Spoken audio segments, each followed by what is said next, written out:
അസ്സലാമു അലൈക്കും വറഹ്മത്തുള്ളാഹി വബറകാതുഹു. സ്നേഹത്തിൻ്റെയും പ്രകാശത്തിൻ്റെയും 1500 വർഷങ്ങൾ എന്ന ശീർഷകത്തിൽ ത്വയ്ബ സെന്ററിന്റെ കീഴിൽ 2025 ഓഗസ്റ്റ് 30, 31 തീയതികളിൽ കൊല്ലത്ത് വെച്ച് സംഘടിപ്പിക്കുന്ന സീറത്തുൻ നബി ഇന്റർനാഷണൽ കോൺഫറൻസിന്റെ ഭാഗമായി 63 ദിന പ്രോഗ്രാമുകളുടെ 5ാം ദിനമായ ഇന്ന് സ്റ്റോറി ഓഫ് ഹിജറ കലണ്ടർ എന്ന സബ്ജക്റ്റ് ബേസ് ചെയ്തുകൊണ്ട് നാം ഇവിടെ ഒരു ടേബിൾ ടോക്ക് പ്രോഗ്രാം സംഘടിപ്പിക്കുകയാണ്. ആദ്യം തന്നെ എല്ലാവർക്കും ഒരു പുതുവത്സര ആശംസകൾ നേരുന്നതോടൊപ്പം ഇന്ന് ഈ സബ്ജക്റ്റ് നാം ചർച്ചാ വിഷയമാക്കുന്നതിന് വേണ്ടി തെരഞ്ഞെടുത്ത ഈ ദിവസം 1447 മുഹറം 1 ഇന്ന്. ഇൻഷാ അല്ലാഹ് ഈ വർത്തമാന കാലഘട്ടത്തിൽ അറബിക് കലണ്ടറിന്റെ പ്രസക്തിയും അതുപോലെ തന്നെ അതിന്റെ ചരിത്രത്തെയും കുറിച്ചുള്ള വിശകലനം ഇന്ന് ഇവിടെ നടക്കും. അതിലേക്ക് എല്ലാവരെയും ക്ഷണിച്ചുകൊണ്ട് അവസാനിപ്പിക്കുന്നു. അസ്സലാമു അലൈക്കും. കലണ്ടറുകൾ എന്ന ആശയം രൂപപ്പെടുന്നത് എപ്പോഴാണ്? കലണ്ടറുകൾ ഏത് കാലം മുതൽ പ്രചാരത്തിലുണ്ട്? നിലവിലുള്ള കലണ്ടറുകളിൽ നിന്ന് ഇസ്ലാമിക കലണ്ടർ വ്യത്യസ്തമാകുന്നത് എങ്ങനെയാണ്?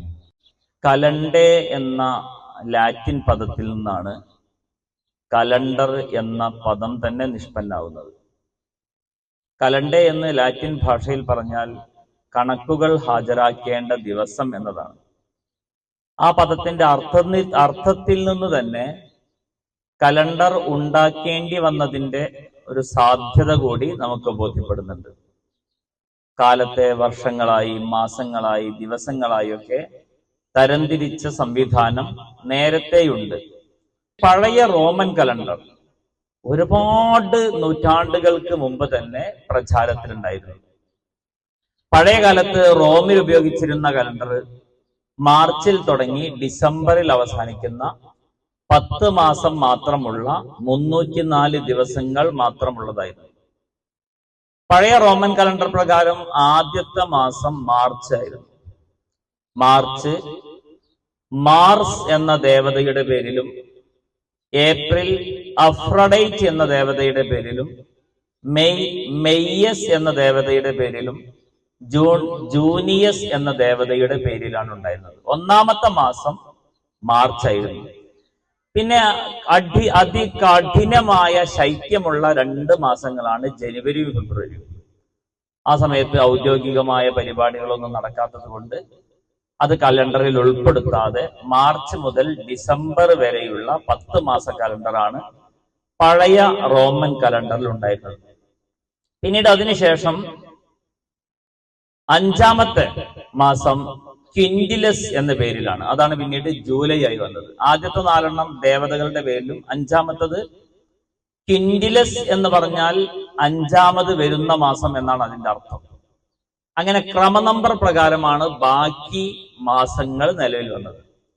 ക്വിന്റിലസ് എന്ന് പറഞ്ഞാൽ 5ാമത്തേത്, സെക്സ്റ്റൈലിസ് എന്ന് പറഞ്ഞാൽ 6ാമത്തേത്, സെപ്റ്റംബർ 7ാമത്തേത്, ഒക്ടോബർ 8ാമത്തേത്, നവംബർ 9ാമത്തേത്, ഡിസംബർ 10ാമത്തേത്. ഇങ്ങനെയാണ് ബാക്കി മാസങ്ങളുടെ പേരുകൾ ഉണ്ടായിരുന്നത്. നവം എന്ന് പറഞ്ഞാൽ 9 ആണല്ലോ. നവംബർ 9ാമത്തേത് എന്നാണ് അതിന്റെ അർത്ഥം. നവരത്നങ്ങൾ, നവരസങ്ങൾ എന്നൊക്കെ നമ്മൾ വായിക്കാറുണ്ട്. അപ്പൊ നവം എന്ന് പറഞ്ഞാൽ 9 ആണ്. പക്ഷെ നമ്മുടെ കലണ്ടറിൽ നവംബർ എന്ന് പറഞ്ഞാൽ 11 എങ്ങനെയായി എന്ന ചോദ്യത്തിന് ഉത്തരം അതാണ്. നവംബർ 11ാം മാസമാണല്ലോ നമുക്കിപ്പോൾ ഉള്ളത്. നമ്മുടെ നവംബർ 11ാം മാസമാണ്. ശരിക്കും നവം എന്ന് പറഞ്ഞാൽ 9ഉമാണ്.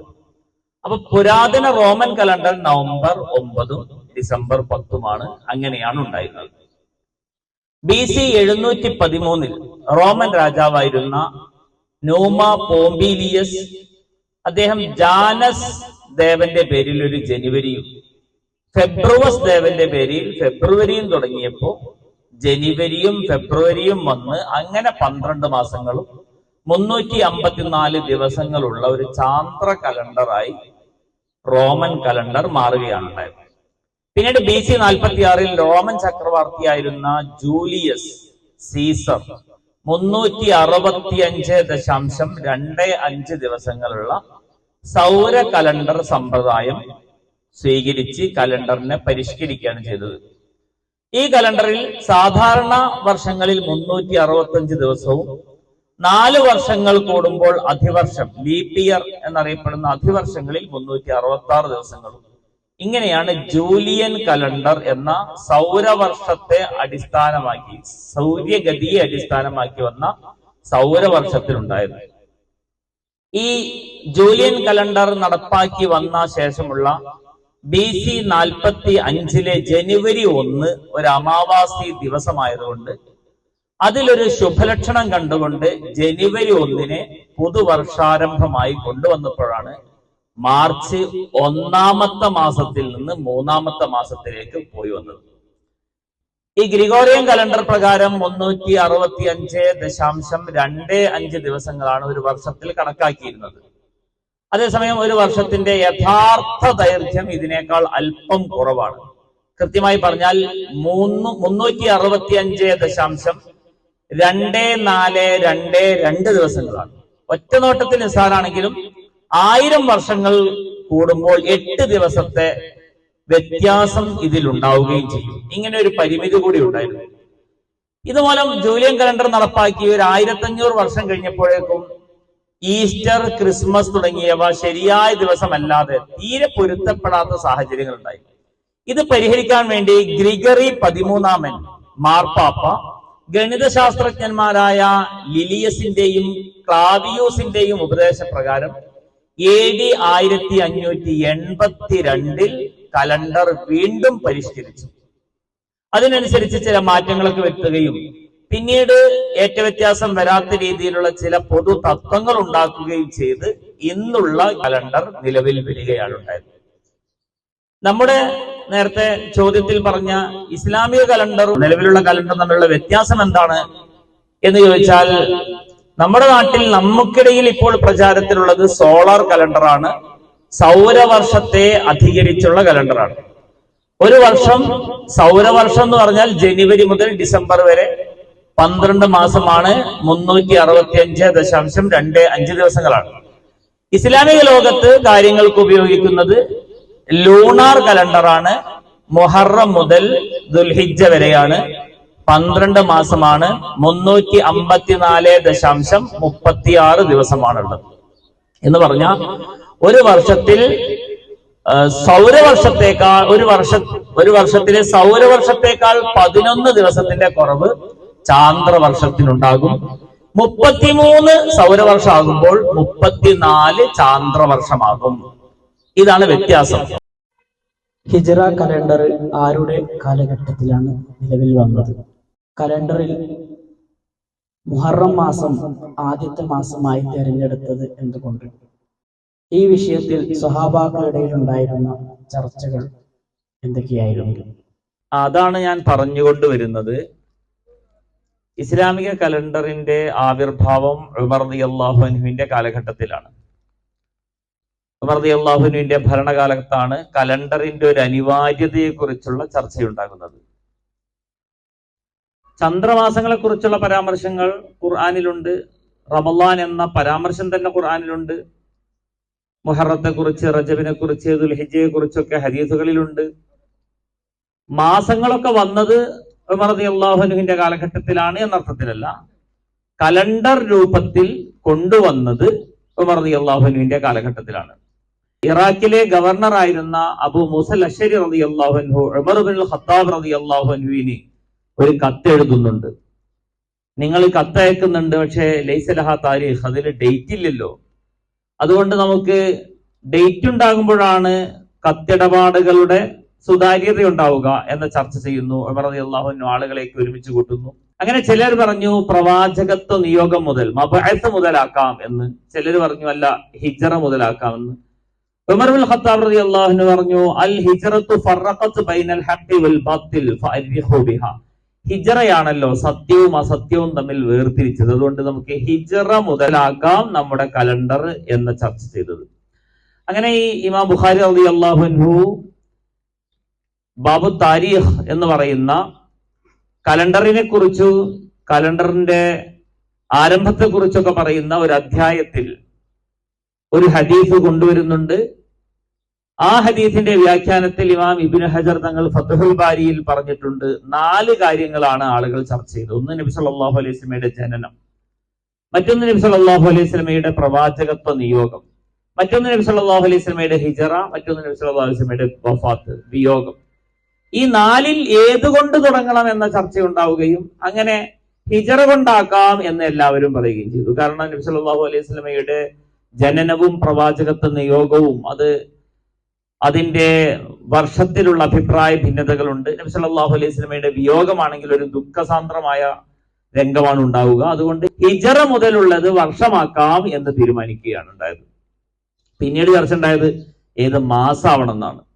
ചിലർ പറഞ്ഞത് റമളാനാക്കാം, ചിലർ പറഞ്ഞത് ദുൽഹിജ്ജയാക്കാം എന്നൊക്കെ ചർച്ച ഉണ്ടാവുകയും ഇമാം ഇബ്നു ഹജർ തങ്ങളെ തന്നെ ഫത്ഹുൽ ബാരിയിൽ പറയുന്നുണ്ട്, അവസാനം മുഹറം എന്ന് കൺഫേം ആക്കിയത് ഉമർ റളിയല്ലാഹു അൻഹു പറഞ്ഞു മുഹറം ആയിക്കോട്ടെ, കാരണം അപ്പോൾ ആളുകൾ എല്ലാവരും ഹജ്ജ് കഴിഞ്ഞു വരുന്ന ഒരു മാസമാണ് എന്ന നിലക്ക് മുഹറം ഹിജറ വർഷത്തെ ഹിജറ കലണ്ടറിലെ 1ാമത്തെ മാസമാവുകയും ചെയ്തു. ഇപ്പൊ നിലവിലെ നമ്മുടെ ലോകക്രമത്തിൽ പൊതുവെ അംഗീകാരമുള്ള കലണ്ടർ അതിനെ നമ്മൾ പിന്തുടരുന്നുണ്ടെങ്കിലും പിൻപറ്റുന്നുണ്ടെങ്കിലും അത് നമ്മൾ ഉപയോഗിക്കുന്നുണ്ടെങ്കിലും വിശുദ്ധ ഇസ്ലാമിന്റെ ആചാരങ്ങൾക്കും അനുഷ്ഠാനങ്ങൾക്കും ഒക്കെ അനിവാര്യമാണ് ഹിജറ കലണ്ടർ എന്നത്. ഏറ്റവും ലളിതമായി പറഞ്ഞാൽ ഒരു വിശ്വാസി പ്രായപൂർത്തിയാകുന്നത് പോലും ഹിജറ കലണ്ടർ അനുസരിച്ചാണ്. അതുകൊണ്ട് വിശ്വാസിക്ക് അത്യന്താപേക്ഷിതമാണ് ഹിജറ കലണ്ടർ ഉപയോഗിക്കുക എന്നത്. അപ്പൊ ലളിതമായി പറഞ്ഞ കാര്യം ഇസ്ലാമിൽ ഏറ്റവും ഗൗരവമുള്ള കാര്യം കൂടിയാണ്. പ്രായപൂർത്തിയാകുന്ന സമയം പോലും തീരുമാനിക്കുന്നത് ഹിജറ കലണ്ടറാണ്. അതുകൊണ്ട് ഹിജറ കലണ്ടറിന്റെ ജീവിതത്തോടൊപ്പം ചേർക്കൽ അനിവാര്യമാണ്. 1447 വർഷമാണ് ഇപ്പോൾ ഉള്ളത്. ഈ ചർച്ചയോട് അവസാനിപ്പിക്കുകയാണ്. ചർച്ചയുടെ ആകത്തുക മുസ്ലിമിനെ സംബന്ധിച്ചിടത്തോളം സൗരഗതിയും ചാന്ദ്രഗതിയും ഒക്കെ പ്രധാനം തന്നെയാണ്. വിശ്വാസികൾക്ക് മാസവും വർഷവും ദിവസവും സമയവും പ്രധാനമാണ്. നമ്മുടെ പല ആരാധനകളും ദിവസവും സമയവും വർഷവും മാസവുമായി ബന്ധപ്പെട്ടതാണ്. അപ്പൊ വർഷങ്ങൾക്കും മാസങ്ങൾക്കും നാം ചാന്ദ്രഗതിയും ദിവസങ്ങൾക്കും സമയങ്ങൾക്കും നാം സൗരഗതിയുമാണ് ആശ്രയിക്കുന്നത്. നിസ്കാരം പോലെയുള്ള കാര്യങ്ങൾക്ക് സൂര്യന്റെ ചലനമാണ് നമ്മൾ ആശ്രയിക്കുന്നത്. അതേപോലെ ഓരോ മാസങ്ങൾ തരംതിരിക്കുന്നതിന് നാം ചന്ദ്രഗതിയാണ് അവലംബിക്കുന്നത്. കാരണം ഏതൊരാൾക്കും എളുപ്പത്തിൽ ചെയ്യാൻ കഴിയുന്ന കാര്യമാണ് ഇസ്ലാം അവലംബിച്ചിട്ടുള്ളത്. സൂര്യന്റെ ചലനം നോക്കി വർഷത്തെയും മാസത്തെയും കണക്കാക്കുന്നത് ഗോളശാസ്ത്രജ്ഞന്മാർക്കും അതുപോലെയുള്ള വിവരമുള്ളവർക്കും മാത്രം സാധ്യമായതാണ്. ചന്ദ്രനെ നോക്കി മാസം കണക്കാക്കുക, 12 മാസം കഴിയുമ്പോൾ ഒരു കൊല്ലമായി എന്ന് കണക്കാക്കൽ ഏത് ലോകത്തുള്ളവർക്കും ഏത് ആൾക്കും സാധ്യമായതാണ്. അപ്പൊ ഇസ്ലാം ഏറ്റവും സാധ്യമായ കാര്യമാണ് അവിടെ കൊണ്ടുവന്നത്. അതേസമയം ദിവസം നോക്കുന്നതിലും സമയം നോക്കുന്നതിലും സൂര്യന്റെ ചലനവുമാണ് ഇസ്ലാം അവലംബമാക്കിയത്. കാരണം അതും അങ്ങനെ തന്നെ. സൂര്യന്റെ ചലനം ഇങ്ങനെ ഓരോരുത്തർക്കും നോക്കിയാൽ ഏതൊരാൾക്കും സിമ്പിളായി ളുഹറിന്റെ സമയം, അസറിന്റെ സമയം, മഗ്‌രിബിന്റെ സമയം, സൂര്യൻ ഉദിക്കുമ്പോൾ സൂര്യൻ മധ്യാഹ്നത്തിൽ തെറ്റുന്നത്, സൂര്യൻ അസ്തമിക്കുന്നത്, ഇതൊക്കെ ഏതൊരാൾക്കും പെട്ടെന്ന് മനസ്സിലാക്കാൻ സാധിക്കുകയും ചെയ്തതാണ്. അതുകൊണ്ട് തന്നെ ഒന്നുകൂടി പറഞ്ഞ് അവസാനിപ്പിക്കാണ്, വർഷങ്ങളുടെയും മാസങ്ങളുടെയും കാര്യത്തിൽ ഇസ്ലാം അവലംബിച്ചത് ചന്ദ്രചലനവും ദിവസങ്ങളുടെയും സമയങ്ങളുടെയും കാര്യത്തിൽ അവലംബിച്ചത് സൂര്യചലനവുമാണ്. ഇസ്ലാം സാർവലൗകികമാണ്, സാർവകാലികമാണ്. ഏതൊരാൾക്കും ഏതു സ്ഥലത്ത് വെച്ചും ആരാധനകൾ നിർവഹിക്കേണ്ടതാണ്. അതിന് സൂര്യന്റെ ചലനം നോക്കൽ വളരെ എളുപ്പമാണ്. ഇങ്ങനെ എല്ലാവർക്കും പ്രാക്ടിക്കലായി ചെയ്യാവുന്ന രൂപത്തിലാണ് ഇസ്ലാമിലെ എല്ലാ കാര്യവും നിലവിൽ വന്നിട്ടുള്ളത്. ചർച്ചയുടെ ആകത്തുക ലൂണാർ കലണ്ടറോ ഏത് തരം സോളാർ കലണ്ടറോ ഏത് തരം കലണ്ടറുകളും നമുക്ക് ആവശ്യത്തിന് ഉപയോഗിക്കാമെങ്കിലും ഇസ്ലാമിക കലണ്ടർ വിശ്വാസിയുടെ വിശ്വാസവുമായി ബന്ധപ്പെടുന്ന കാര്യങ്ങളും വിശ്വാസിയുടെ ആരാധനകളുമായും അവന്റെ ജീവിത പദ്ധതികളുമായി ബന്ധപ്പെട്ട് കിടക്കുന്നത് കൊണ്ട് വിശ്വാസിയുടെ മനസ്സിൽ അത് വലിയ അക്ഷരങ്ങൾ തന്നെയായി ഉണ്ടാവുകയും അവരുടെ ആരാധനകളിലും ആഘോഷങ്ങളിലും പ്രായങ്ങളിലുമൊക്കെ ഹിജറ കലണ്ടർ അനുസരിച്ച് തന്നെ ജീവിക്കാൻ കഴിയുകയും വേണം എന്നതാണ് നാം എല്ലാവരും മനസ്സിലാക്കേണ്ടത് എന്ന് സൂചിപ്പിക്കുന്നു. വആഖിറു ദഅവാന അനിൽ ഹംദുലില്ലാഹി റബ്ബിൽ ആലമീൻ. അസ്സലാമു അലൈക്കും വറഹ്മത്തുള്ളാഹി വബറകാതുഹു.